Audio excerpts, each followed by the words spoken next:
Okay. So first thing we're gonna look at is actually a pawn endgame, right? So Mm. one common rule that can help you in your endgames when you have a pass pawn like this is the square rule. So as you can see here, white has 5 squares to promote. So to want to know if the king can come here in time, um, if you count 5 squares to the side and then kind of make a box in your head, visualize the box. If the king can come into this box, then it'll be able to catch the pawn. So for example, as you can see, the box is 1 square in front of the king here. So if black just plays king f2, then if we keep on advancing, oh wait, I messed up the position. Give me a second.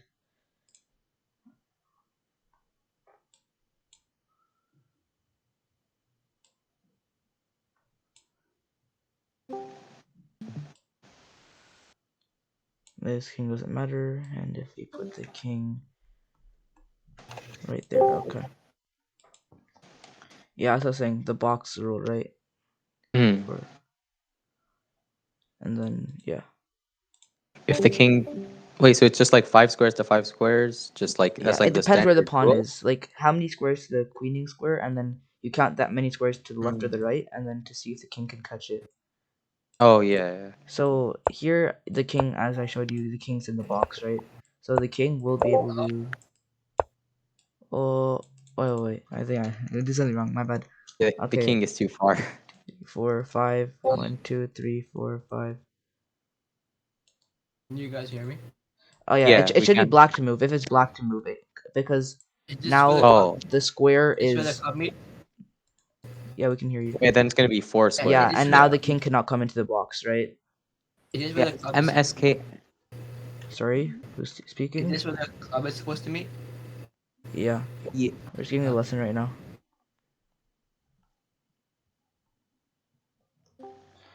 Okay, that's one simple rule you have to know when you're calculating.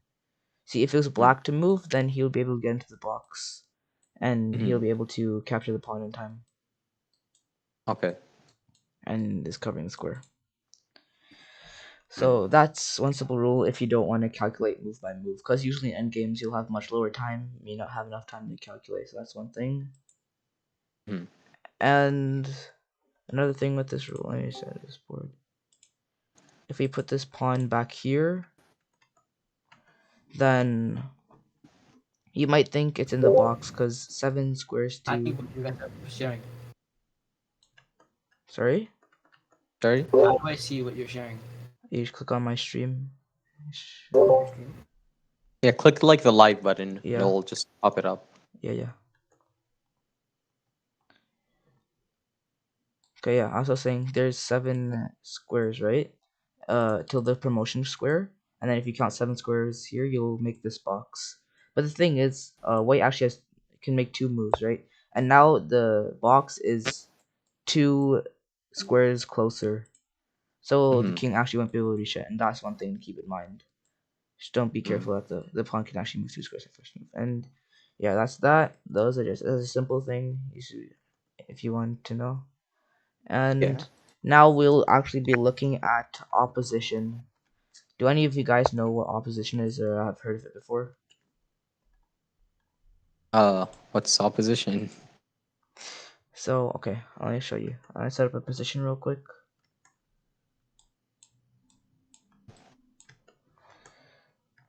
White to move. Okay, flip the board.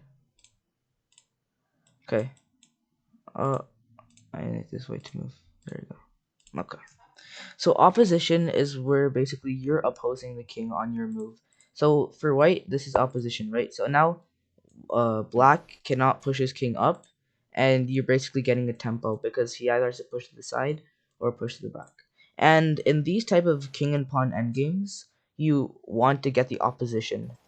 Otherwise, if Mm. black gets the opposition, it's going to be a draw.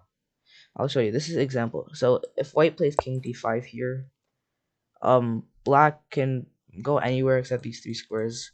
So let's say he moves back, for example. then you have to take the opposition again, forcing him to move to the side. And what happens after he moves to the side? You move your king to the other side, and now after he plays king c7, your pawn just has a free promotion square because your king covers all these squares. And that's basically what opposition is in these types of positions, right? But let's say black gets the opposition Mm. by playing king e6. He opposes this king, right? And now your king cannot push up in front of the pawn.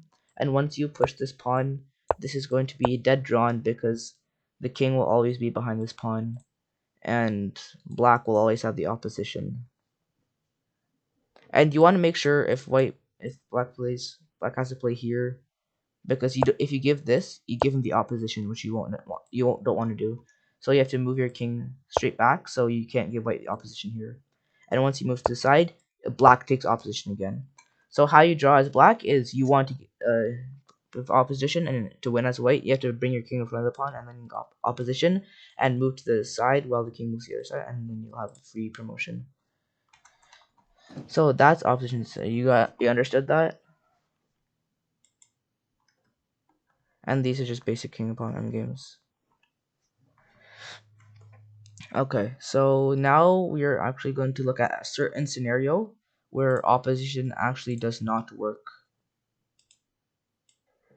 And that is when it is a rook's pawn. So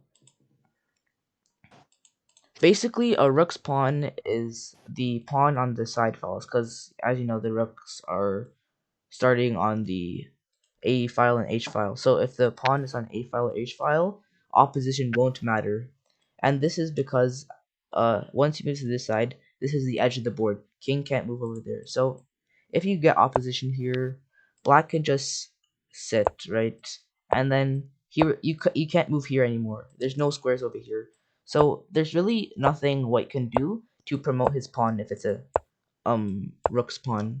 So if it's a rook's pawn in a king and pawn endgame, you know it's dead drawn. That's just one thing to keep in mind.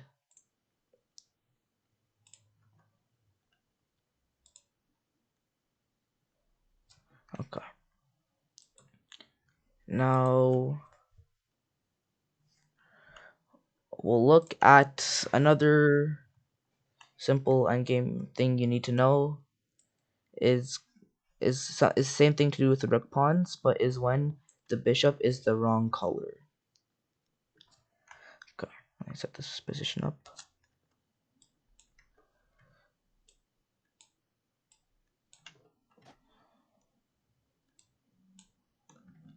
Wait to move.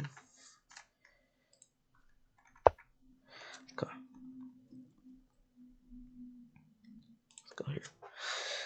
So as you can see here, white has a piece and the pawn, but the thing is, this is actually completely drawn position. You may ask, why is this? Because this bishop is a light square, meaning that it cannot protect the queening square, since the queening square is actually a dark square in this scenario.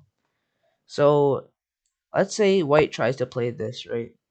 Sorry, yeah, and then black can just keep on moving back and forth and back and forth, and there's really nothing white can do here, because if he moves his bishop to the square, then black's in a stalemate position, and if you move back, you can just keep moving back and forth. And you can never actually promote this pawn because this bishop is not dark squared. And yeah, that's pretty much it. But let's say this pawn was on this side of the board and this king was over here, then you would be able to promote it because this bishop would be able to cover the queening square. And same thing applies. But if the king is on this side and the pawn is on this side, but this is a dark squared bishop, you wouldn't be able to win because the queening square is a light square. Remember, this is the only thing with rook pawns. It's only with rook pawns. If it was a knight pawn, it'll be a win automatically. Last thing to keep in mind. Okay, now we're going to do a quick little puzzle to take advantage of this king's pawn, the rook or sorry, the bishop and pawn endgame thing we just learned right now. So I actually set this up.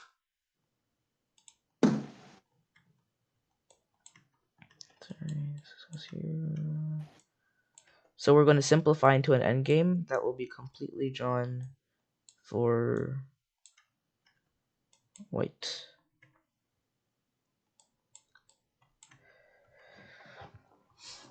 Okay, let's see.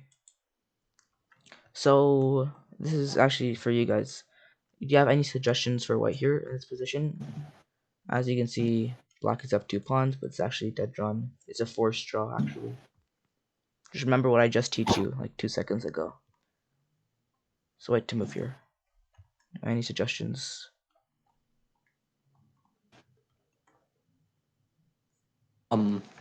It's whose turn? White to move, white to move. Rook to f8. Yeah, rook to f8. Okay. But then can't they just move their rook to block it, and that's just Yeah, like? okay. Do you have a continuation? Well, couldn't you like, kind of like, if you take their rook, they take yours back, and then you can just like check them with bishop g Here? g4. Yeah, that Yeah, but accomplishes this nothing though. actually, now he has these connected pass pawns, and it's going to Oh be winning yeah, for him, right? So there's yeah. actually a forced move here. Let's see if you can find it. That actually wins. Is Sorry, it draws. bishop a6? Yes, nice. You found it. So this is kind of confusing, right? So now the principle I just told you, right? If he takes, the queen ing square is not the same color as his bishop. So now it's going to be completely drawn. And black cannot do anything about it. And if he just leaves it, you can always sacrifice the bishop for the pawn, and it's going to be drawn again, because it's the same queening pawn. Who find bishop a6? Good job. Okay. Let's clear this one. Now we're going to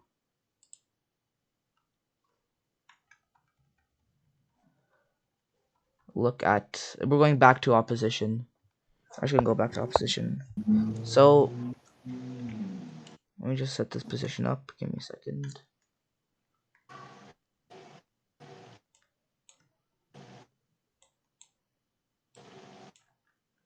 This is back here. Okay.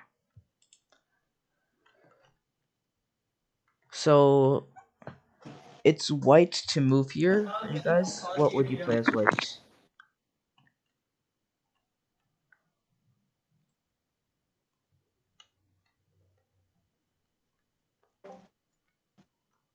Try to get in front of the pawn first. Yeah, exactly. So e4. Yeah, good job, Forrest. You would want to play king e4, get in front of the pawn. And then now, you might think, oh, black has opposition, right? But the thing is, white can actually retake the opposition because he has an extra pawn move. So now, king e3, sorry, pawn e3, and now it's basically like white had opposition, like he just moved his king to the square because he has an extra move, and now black is forced to move his king back. And as I said before, this is winning for white because once he gets opposition, let's move to the side, and then you can push your pawn. You can just start pushing your pawn because if he goes back, then you push it again. This goes to the side, and then you have the free promotion to the queen, and it's completely winning. Just to make sure, you guys all know how to mate with the queen and the king against the king, right? How do you do that? Like you probably just like force it into the corner or something, right? Or just Oh, okay. Is that the only one who doesn't know how to know queen king against king? How many other people know? No, it's pretty easy, right? Yeah. You Uh, like move it at like a knight's length away. yeah. That's a common. Okay. I'll show him really quickly. It won't take that long. Most people should know this. Okay, let's say you have a queen. Okay. So there's this, as Pernille was saying, there's this knight rule you can use. You always want to like pretend like you're giving check to the king, like it's a knight, and then you'll be able to force the king into corner. If it's already in, like, let's say it's already in its position, you can just move your king here, and then you can actually just keep on closing the box. You keep on boxing the king into a corner. Knight way is also another way, but I think boxing is just easier because, in my opinion, it's less complicated.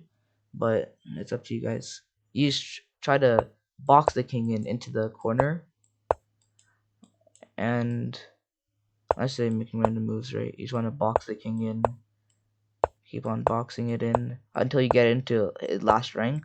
And then here you want to be careful not to stalemate because then the king will have no moves. And now all you want to do is just bring your king closer. And these are the only two moves for black. And then once you do this, you just have checkmate. It's pretty simple. Thank you for showing. Yeah, no worries.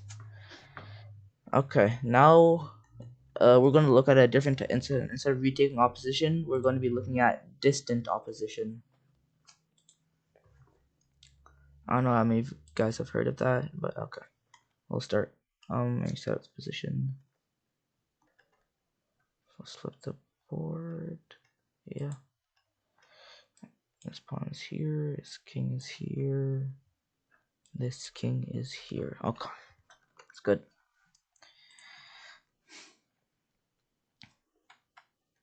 So distant opposition is pretty similar to it's actually very similar to this type of opposition. So what this does actually, as you can see, the kings are 4 squares from each other. So let's say, for example, if I play here, he cannot play here because then I get opposition right here. Not in this scenario, but like, I mean in general. That's what distant opposition is. You have to calculate like how many squares you are away from the other king to see if you're going to get opposition or not. So what black does here, he moves forward. Sorry, it's black to move. I forgot to say that.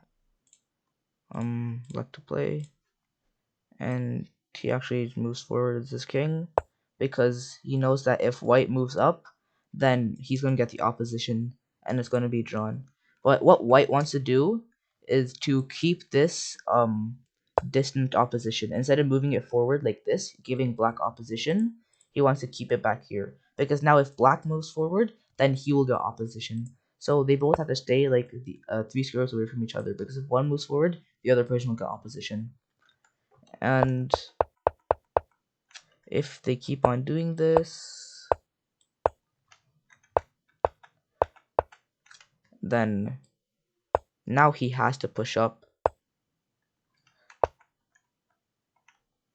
and this is going to be a drawn position for black because he knew he had to take the distant opposition. Let's say he moved forward here,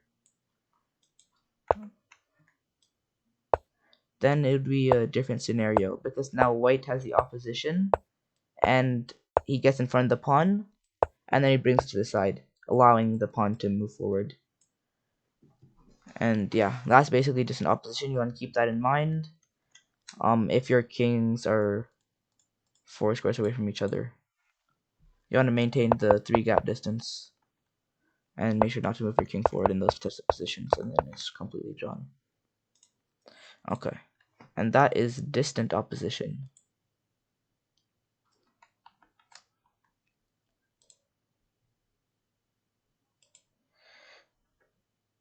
Okay, give me a second.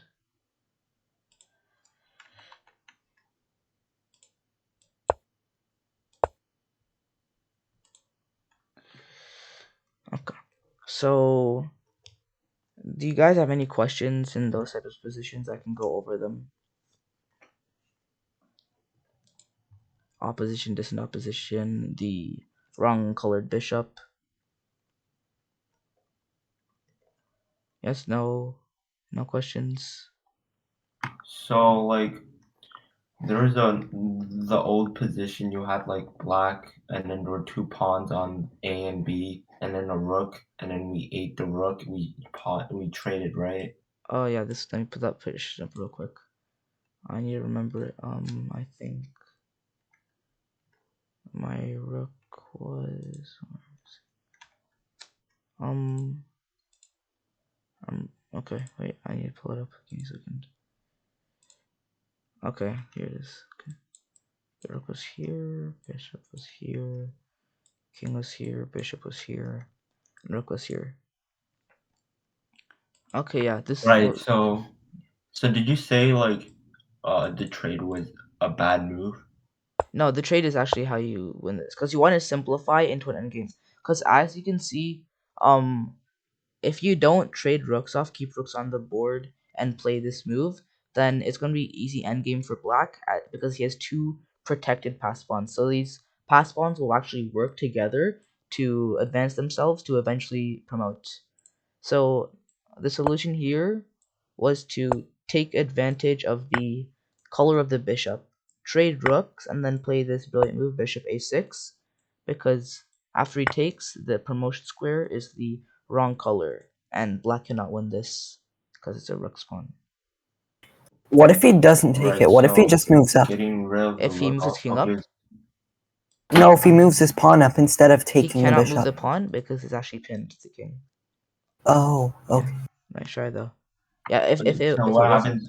What happens when he moves the king up? if he moves the king up, then white can actually just take this, and then it's the same scenario. It's the rook's pawn, and the king will be able to block it, and the wrong colored bishop. If this pawn was on the other side of the board, on h7 instead of a7, it would be a win for black. You understood Okay. that? Yeah. Yeah, okay. So getting rid of the rooks really just makes way for the white king, right? Yeah. Yeah, in this scenario, because usually, if black is up like this pawn, these many pawns, this is a rule. You don't want to go into an endgame because you actually make it easier. But in this scenario, white has a forced move. This is actually forced, and it forces the draw. But let's say my bishop was over here, and my rooks were in the same position. Rook was here, king was here, rook was here. Then here you actually don't want to simplify because it actually simplifies it for your opponent, making it easier endgame. Because here, if you trade rooks, then it's much easier for your opponent to win this. Okay. But it's just that this bishop a6 was a forcing move. That's why. That's the rule of thumb.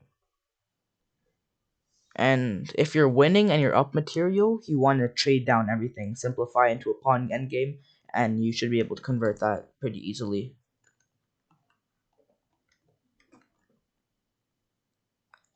Any other questions?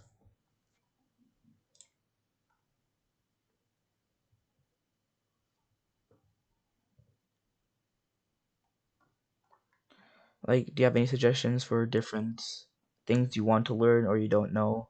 Different endgames. Do you guys all know how to mate with the rook and king against the king? Case method, right? Sorry? Yeah. You gotta keep like the king closer, and you gotta like get the rook to cut it off. Yeah. Yeah, so what you want to do in a king and rook is different than a queen because a queen is very powerful and it actually controls the diagonal. So I'll show you really quickly. Say it shouldn't take too long. This is just review. If you already know it, then it's fine. So what you want to do, you want to keep your king close to your rook because here, let's say this was a queen, the king could not stay on the diagonal and attack this rook. This is because it's covers the diagonal and it's a queen, but the rook only operates on files and columns. So you wanna do the boxing technique. That's why I like the boxing technique because it can apply both to the queen and to the rook. But the thing with the rook is you just have to bring your king closer. So what you want to do, you want to bring your king closer, and once the king moves, you want to box it in. Boxing is a simple part, but at the end, you need to know how to convert it into a mate. So if you keep on boxing him into the corner, make sure he's on the last rank. Let's force him to go to the last rank, why not? And now what you want to do, this is also a thing where you want to get opposition. So you have to play. Let's say you play Rook e7, right? Just to cut off the king off the second file. And now if he plays here, let's say. No. I think you can actually play Rook f6 because if you play here, then it's kind of under attack and it's harder to convert. Okay, say you play here. No, I'm right. My bad. I'm asking for it, guys. Yeah, you want to keep your Rook here on the second You edge can to cut move off the the king king. over, right? He cannot move here because. Okay, I'll show you what happens if he No, moves no, here. like you play what, king to d8, and then you play king to e6.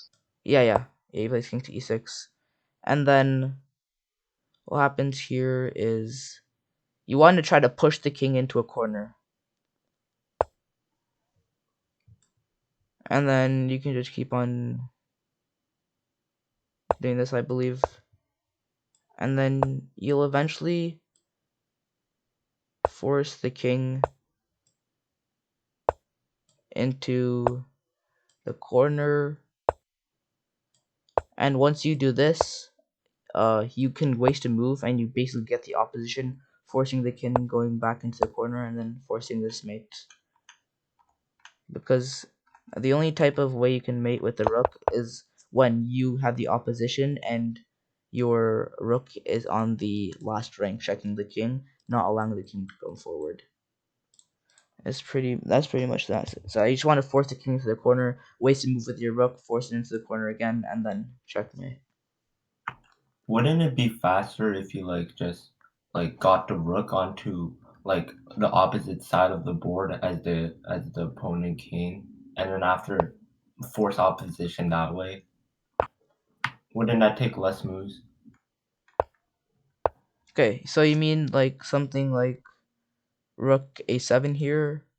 Yeah, or Okay, like h7. h7. So the thing with this is, right, he's actually gonna go for this one. Now he's actually attacking your rook, right? So you have to waste another move with the rook. That's why you want to keep your... This also works actually, because... No, you're right. Because after he moves the rook over here, if he goes here, then you have checkmate. And if he goes to this corner, he comes back, and this is also checkmate. Yeah, you're right. This also works. Yeah, there's a lot of different methods. Once the king is on the back rank and it's cut off, it should be extremely easy. Yeah, there are multiple different ways. Force also had a good idea there. And if do you have any questions? Yes, no, anyone else?